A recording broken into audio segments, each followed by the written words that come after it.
In 1565, Duke Cosimo I de' Medici commissioned the sculptor Bartolomeo Ammannati to design and carve a fountain, which at the center would contain a magnificent sculpture of Neptune, the Roman god of the sea.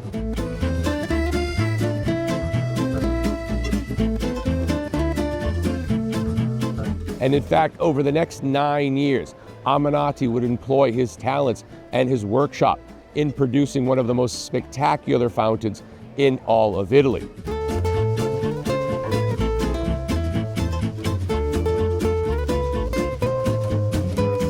The only problem was the people of Florence weren't crazy about it. And in fact, they nicknamed the figure of Neptune Il Biancone, which translates roughly as the big white dude. What they weren't happy about was the over-proportioned muscles of that figure. Very little of that classical proportion that makes the nearby David such an extraordinary work of art. And so the sculptor actually apologized to the people of Florence, went back to work on the sculpture once again, and unveiled it a second time.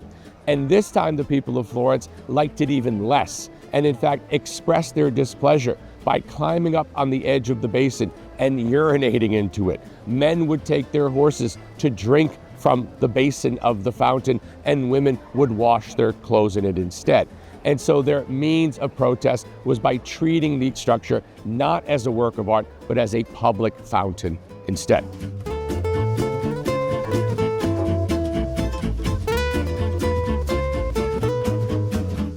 In fact, one of my favorite things here in the Piazza della Signoria in Florence is that white marble plaque that you see in the corner of the Palazzo Vecchio. It is dated to the 30th of July, 1720.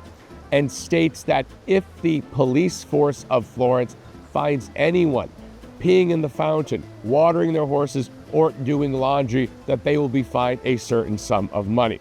Folks, it is as mundane as a no loitering, no parking sign that has been on this building for the last 300 years, but was reflective of the new political reality in Florence, where if the Duke liked the work of art, then everyone in the city had to like it as well.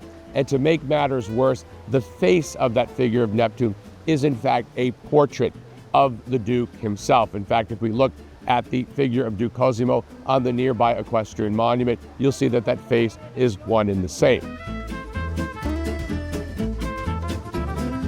And so it might be good to be king, but it's darn good to be Duke, where one could fancy oneself as a god.